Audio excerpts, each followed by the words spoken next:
হরে কৃষ্ণ। প্রিয় ভক্তবৃন্দ, আপনারা দেখছেন ভক্তিলিঙ্ক চ্যানেল। শ্রীকৃষ্ণ ও জরাসন্ধের যুদ্ধের প্রসঙ্গটি মূলত মহাভারত ও পুরাণে বর্ণিত আছে। জরাসন্ধ ছিলেন মগধের শক্তিশালী রাজা এবং শিষ্ণুপালের শ্বশুর। তিনি কৃষ্ণের প্রতি শত্রুতা পোষণ করতেন, কারণ কৃষ্ণ তার কন্যার বিবাহে শিষ্ণুপালকে হত্যা করেছিলেন। এছাড়া জরাসন্ধ ছিলেন কংসের শ্বশুর এবং কৃষ্ণ কংসকে বধ করেছিলেন বলে জরাসন্ধের সঙ্গে তার শত্রুতা ছিল। জরাসন্ধ বহুবার মথুরা আক্রমণ করেছিলেন, কিন্তু কৃষ্ণ ও বলরামের প্রতিরোধের কারণে তিনি সফল হননি। একবার জরাসন্ধ বিশাল সেনাবাহিনী নিয়ে মথুরা অবরোধ করলে কৃষ্ণ বুঝতে পারেন যে সরাসরি যুদ্ধে জরাসন্ধকে পরাজিত করা কঠিন হবে, কারণ জরাসন্ধের অসীম সৈন্যবল ছিল এবং তিনি নিজেও একজন মহাযোদ্ধা ছিলেন। এছাড়া মথুরার সাধারণ জনগণের উপর আক্রমণের চাপ বৃদ্ধি পাচ্ছিল। এই পরিস্থিতিতে কৃষ্ণ কৌশলগতভাবে পশ্চাদপসরণ করার সিদ্ধান্ত নেন। তিনি মথুরা ছেড়ে দূরবর্তী দ্বারকা নগরী প্রতিষ্ঠা করেন, যা সমুদ্রের মধ্যে অবস্থিত হওয়ায় শত্রুপক্ষের আক্রমণ থেকে সহজে রক্ষা করা সম্ভব ছিল। এই সিদ্ধান্তের পেছনে মূল কারণ ছিল মথুরাবাসীদের নিরাপত্তা নিশ্চিত করা এবং জরাসন্ধের সঙ্গে দীর্ঘস্থায়ী যুদ্ধ এড়ানো।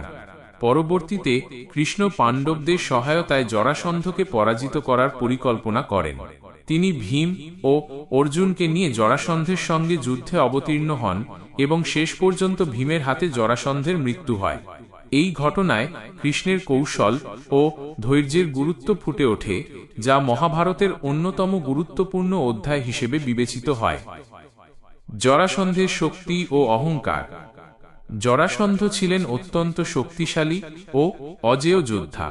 ব্রহ্মার বরপ্রাপ্ত হওয়ায় তার শরীর যে কোনো আঘাত থেকে মুহূর্তে সুস্থ হয়ে যেত।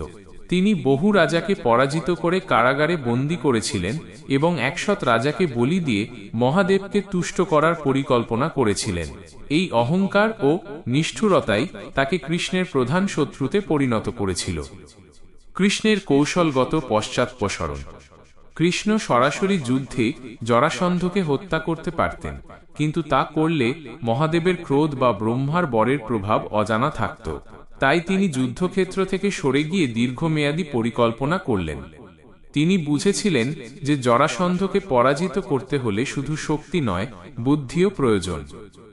মথুরা ত্যাগের কারণ। জরাসন্ধ বারবার মথুরা আক্রমণ করায় সাধারণ মানুষের দুর্ভোগ বাড়ছিল। কৃষ্ণ চেয়েছিলেন তার ভক্তদের রক্ষা করতে, তাই তিনি দ্বারকা নগরী স্থাপন করলেন, যা ছিল সমুদ্রবেষ্টিত ও দুর্ভেদ্য। এই সিদ্ধান্তে কৃষ্ণের প্রজাহিতৈষী ও দূরদর্শিতা ফুটে উঠেছে। ভীমের মাধ্যমে জরাসন্ধ বধ। কৃষ্ণ জানতেন যে জরাসন্ধকে হত্যা করার একমাত্র উপায় হল তাকে কুস্তি, মল্লযুদ্ধ করতে বাধ্য করা, কারণ শাস্ত্রে বলা ছিল যে জরাসন্ধের মৃত্যু হবে 2 হাতে টেনে দ্বিখণ্ডিত করলে। তাই তিনি ভীমকে নিয়ে জরাসন্ধের সঙ্গে যুদ্ধে নামেন। কৃষ্ণের নির্দেশে ভীম জরাসন্ধকে কুস্তিতে পরাজিত করে তার দেহ দ্বিখণ্ডিত করে হত্যা করেন। ধর্ম ও নীতির দিক। কৃষ্ণ কখনই ভয় বা দুর্বলতায় পলায়ন করেননি, বরং তিনি যুক্তি ও ধর্ম অনুসারে সঠিক সময়ের জন্য অপেক্ষা করেছিলেন। জরাসন্ধের অত্যাচার থেকে পৃথিবীকে মুক্ত করাই ছিল তার লক্ষ্য, কিন্তু তা তিনি এমনভাবে করলেন যাতে ধর্মের পথ থেকে বিচ্যুত না হতে হয়। মহাভারতের বৃহত্তর পরিকল্পনা। জরাসন্ধের পতনের মাধ্যমে কৃষ্ণ পাণ্ডবদের রাজস্ব যজ্ঞের পথ প্রশস্ত করেছিলেন।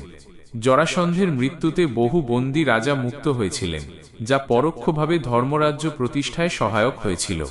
কৃষ্ণের পলায়ন আসলে কোনো ভয় বা পরাজয় নয়, বরং একটি সুচিন্তিত কৌশল ছিল। তিনি ধৈর্য ধরে সঠিক সময় ও পদ্ধতির অপেক্ষা করেছিলেন, যা শেষ পর্যন্ত জরাসন্ধের পতন ও ধর্মের বিজয় নিশ্চিত করেছিল। জরাসন্ধ ছিলেন মহাভারতের এক গুরুত্বপূর্ণ চরিত্র। তার শক্তি, নিষ্ঠুরতা এবং অদ্ভুত জন্মকাহিনী তাকে আরও রহস্যময় করে তুলেছে। এখানে জরাসন্ধ সম্পর্কে কিছু অজানা তথ্য দেওয়া হল। জরাসন্ধের জন্ম। জরাসন্ধের জন্ম একটি অলৌকিক ঘটনার ফল। মগধের রাজা বৃহদ্রথের কোনো সন্তান ছিল না। তিনি সন্তান লাভের জন্য এক ঋষির কাছে গেলে ঋষি তাকে একটি আম দেন এবং বলেন, এটি তার স্ত্রীকে খাওয়ালে তার সন্তান হবে। কিন্তু রাজার দুই স্ত্রী ছিলেন, তাই তিনি আমটি সমান দুই ভাগে ভাগ করে দুজনকে দেন। এর ফলে দুই রানীরই একটি করে অর্ধেক শিশু জন্ম নেয়। ভয় ও হতাশায় রানীরা সেই দুটি অর্ধেক দেহ শ্মশানে ফেলে দেন। সেখানে জরা নামক এক রাক্ষসী সেই দুটি অংশকে কৌতূহলবশত একসাথে জুড়ে দেয়।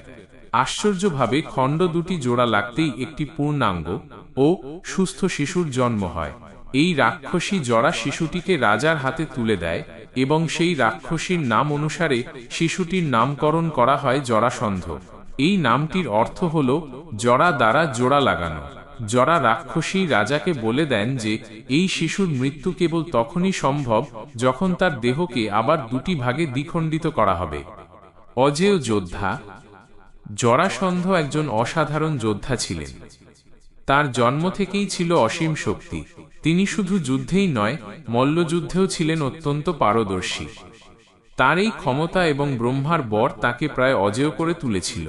অনেক রাজা ভয়ে তার কাছে আত্মসমর্পণ করেছিলেন।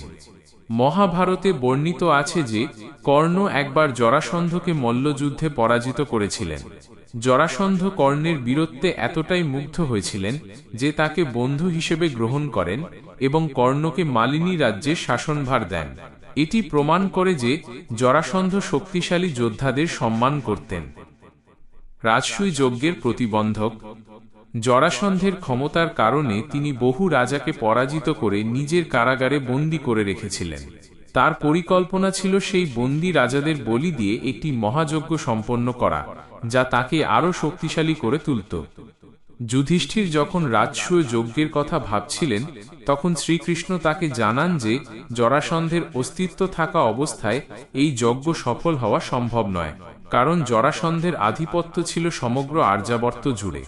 যজ্ঞের জন্য সমস্ত রাজাদের আনুগত্য প্রয়োজন ছিল, যা জরাসন্ধের কারণে সম্ভব ছিল না।